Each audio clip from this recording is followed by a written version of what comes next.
여러분, 근로자녀장려금 신청기간이 돌아왔습니다. 빠빠빠빠빠빠빠 빠라빠빠빠빠빠빠.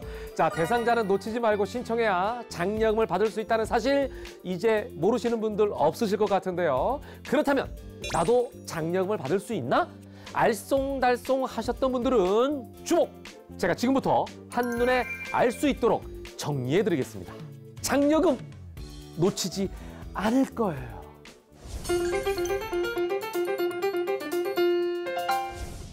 근로자녀장려금을 받기 위해서는 근로소득과 사업소득 또는 종교인 소득이 있는 거주자로 일정 요건들을 갖추어야 신청이 가능한데요. 먼저 근로장려금은 2020년 부부 합산 연간 총소득이 단독 가구는 2천만 원, 호벌이 가구는 3천만 원, 맞벌이 가구는 3,600만 원 미만이어야 신청할 수가 있고요. 자녀 장려금은 2020년 부부 합산 연간 총소득이 4천만 원 미만이면 신청할 수가 있습니다. 만약 연간 총소득이 이 기준 금액을 초과한다? 그러면 근로자녀 장려금은 신청할 수가 없는 거죠. 이렇게 소득 요건과 함께 재산 요건도 갖춰야 하는데요.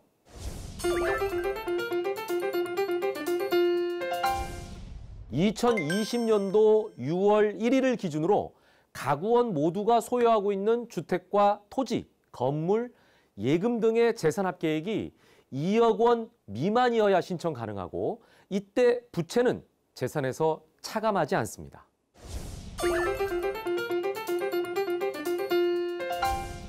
이 밖에도 근로자녀장려금은 2020년 12월 31일 현재 대한민국 국적을 가지고 있어야만 신청 가능한데요. 또 2020년 중 다른 거주자의 부양자녀가 아니어야 하고 배우자 포함해서 거주자가 전문직 사업을 영위하고 있는 자가 아니어야만 신청할 수 있습니다. 이상 모든 요건을 충족해서 신청 자격이 된다 하면 5월 정기 신청 기간에 신청하면 되는데요. 만약 정기 신청 기간에 너무 바빠서 신청하는 걸 깜빡했다. 그러면 6월 1일부터 11월 30일까지 기한 후 신청이 가능합니다. 물론 기한 후 신청을 하면 산정 장려금의 90%만 지급되는데요. 따라서 일부러 정기 신청이 아닌 기한 후 신청을 하시는 분들은 없으셔야겠죠. 이렇게 5월은 정기 신청, 6월부터 11월까지는 기한 후 신청인데 그렇다면 9월 1일부터 15일까지 지금 진행되는 신청은 또 무엇인지 헷갈리기 시작한 분들을 위해서 준비했습니다. 근로장려금 반기 지급제도! 빠밤! 자, 그동안 근로장려금은 전년도 소득분에 대해 다음해 5월에 신청을 받아 9월에 지급함에 따라 근로소득 발생 시점과 장려금 지급 시점의 갭이 클 수밖에 없었는데요. 이러한 근로소득 발생 시점과 장려금 지급 시점의 차이를 단축해서 저소득층의 근로 유인과 소득 증대 효과를 높이기 위해 반기별 소득 파악이 가능한 근로소득자에 한해 당해연도 소득을 기준으로 근로장려금을 반기별로 신청하고 지급할 수 있도록 2019년부터 도입된 제도가 바로 근로장려금 반기 지급 제도입니다.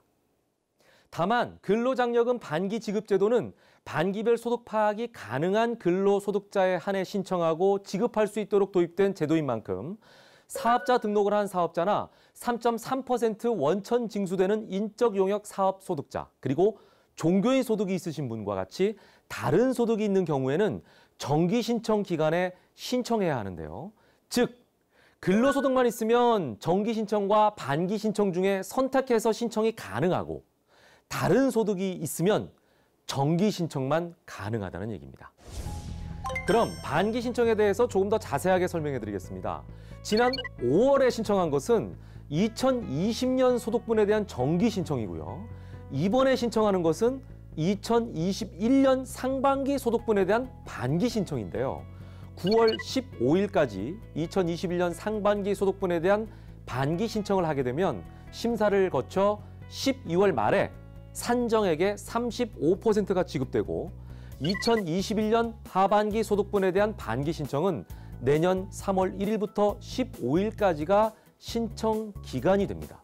이때 신청을 하게 되면 심사를 거쳐 내년 6월 말에 산정액의 35%가 지급됩니다.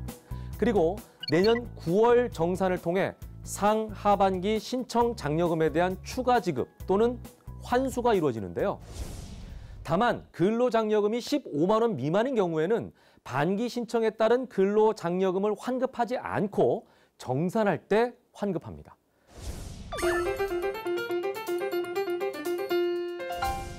신청 대상자는 ARS 1544-9944번 또는 손택스, 인터넷 홈택스로 전자신청을 하면 세무서 방문 없이 간편하게 신청을 마칠 수가 있는데요. 다만 장애인, 65세 이상 어르신 등은 이상의 방법이 어려운 경우 근로장려금 상담센터나 세무서로 전화하시면 도움을 받을 수가 있습니다.